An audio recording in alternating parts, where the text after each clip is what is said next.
오늘도 말씀과 기도로 이 자리에 오신 분들을 환영합니다. 마태복음 21장 1절로 11절 말씀, 주님과 함께 가는 길. 지금부터 본문을 읽겠습니다. 마태복음 21장. 그들이 예루살렘에 가까이 가서 감람산 벳박에 이르렀을 때에 예수께서 두세 자를 보내시며 이르시되 너희는 맞은편 마을로 가라.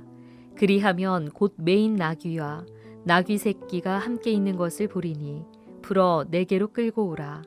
만일 누가 무슨 말을 하거든 주가 쓰시겠다 하라. 그리하면 즉시 보내리라 하시니 이는 선지자를 통하여 하신 말씀을 이루려 하심이라 일렀으되 시온 딸에게 이르기를 내 왕이 내게 임하나니 그는 겸손하여 나귀 곧 멍에 매는 짐승의 새끼를 탔도다 하라 하였느니라. 제자들이 가서 예수께서 명하신 대로 하여 나귀와 나귀 새끼를 끌고 와서 자기들의 겉옷을 그 위에 얹음에 예수께서 그 위에 타시니 무리의 대다수는 그들의 겉옷을 길에 펴고 다른 이들은 나뭇가지를 베어 길에 펴고 앞에서 가고 뒤에서 따르는 무리가 소리 높여 이르되 호산나 다윗의 자손이여 찬송하리로다. 주의 이름으로 오시는 이여 가장 높은 곳에서 호산나 하더라.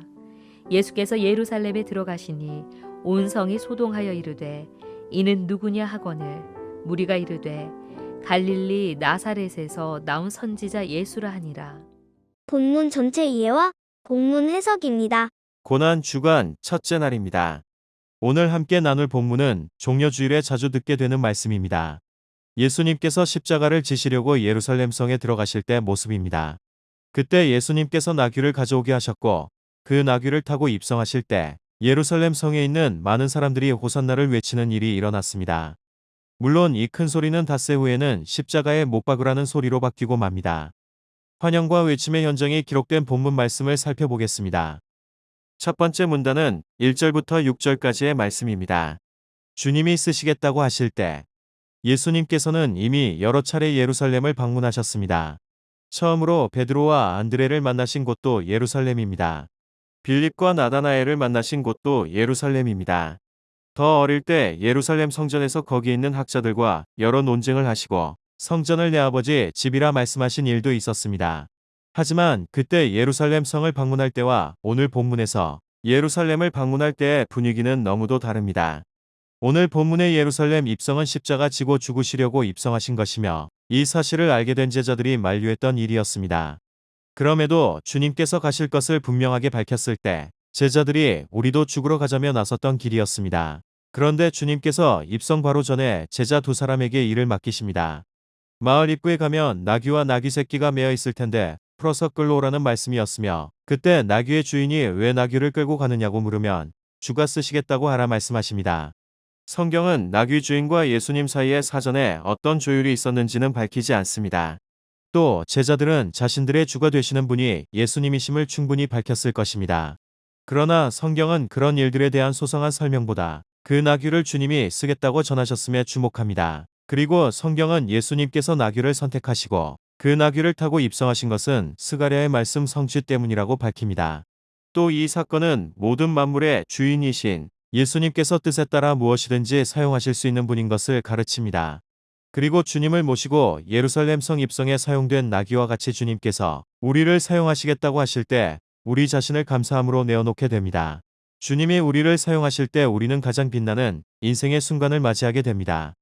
여기까지 첫 번째 문단 말씀이었습니다. 둘째 문단은 7절로 11절입니다. 주님이 함께 가자고 하실 때 예수님께서 어린 나귀를 타고 예루살렘 성에 입성하실 때 어린 나귀를 타신 예수님의 모습은 대단히 조화롭지 못한 어색한 모습이 분명합니다. 장성한 청년의 몸과 어린 나귀는 대조가 되는 모습이기 때문입니다. 그런데 그런 모습으로 예루살렘 성에 들어섰을 때 매우 놀라운 일이 벌어집니다. 거기에 모인 청중들은 하나가 되어 호산나를 외칩니다. 성경은 그 뜻을 함께 밝힙니다. 이제 우리를 구원하소서. 그리고 평소 종려 행사에서는 좀처럼 볼 수 없는 광경이 벌어집니다. 그것은 어색하기 그지없는 예수님께 대해 왕을 모시는 영광의 환영이 펼쳐집니다. 주님의 걸음에 어떤 이들은 자신의 겉옷을 벗어 길에 펼침으로 입성을 환영했고 어떤 이들은 종려나무 잎을 길에 펼쳐서 환영했습니다. 뒤따르는 이들은 호산나 다윗의 자손이여 찬송하리로다 주의 이름으로 오시는 이여 가장 높은 곳에서 호산나라고 외쳤습니다. 그들은 평소와 달리 왜 그렇게 환영하고 왜 그렇게 소리쳤는지 몰랐습니다. 이는 하나님께서 십자가 대속의 길을 걸으시는 예수님을 환영하시는 섭리였으며 이로써 예수님께서 왕이시며 구원자시며 하나님의 기름 부음 받으신 약속된 메시아이심을 알게 하셨습니다. 그들의 입과 온몸을 사용하여 예수 그리스도를 환영하게 하셨음에도 이들은 하나님의 뜻을 알지 못하여 예수님을 십자가에 못 박는 일에 동참하고 맙니다. 이들과 다른 또 다른 존재가 있었습니다. 제자들입니다. 그들은 죽으시려는 주님을 따라 같이 죽음도 동행하겠다며 따라온 이들입니다. 그 결과 주님 때문에 왕의 행진에 동참하게 되었습니다. 주님과 함께 할 때 영광의 순간에도 함께하게 됩니다. 영광도 고난도 함께하는 이들이 제자입니다. 그리고 우리 또한 예수님의 제자들이므로 한 주간 주님의 영광과 고난에 동행할 것을 배우게 됩니다.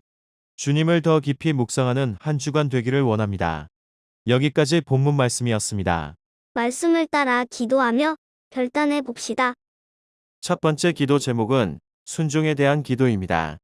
나귀 주인이 보인 순종의 모습은 말씀 성취로 이어지는 놀라운 일이었습니다. 주님께서 나의 삶을 만세 이전에 계획하시고 때가 되면 나를 사용하시고 하실 때 우리 자신을 내놓을 수 있는 순종의 사람이 되고자 합니다. 그래서 기도하기를 나의 인생 주님 뜻대로 사용하여 주소서. 두 번째 기도 제목은 왕이신 주님께서 우리를 구원하시고자 자신을 낮추어 우리와 같이 되시는 겸손을 보았습니다. 그 십자가의 길이 시작되는 말씀을 대하면서 나를 살리시려 걸으신 고난의 길에 동행해야 할 것을 깨닫고 기도합니다. 주님 가시는 길에 함께하는 제자 되게 하소서. 마지막 기도 제목은 부활을 준비하는 마지막 고난 주간을 보내고 있습니다. 십자가 사랑, 대속의 은혜를 깊이 아는 한 주간 될 수 있도록 우리를 인도해 주시기를 위해 기도합니다. 오늘도 말씀과 기도로 주님을 따르는 제자 되기를 간절히 소원합니다.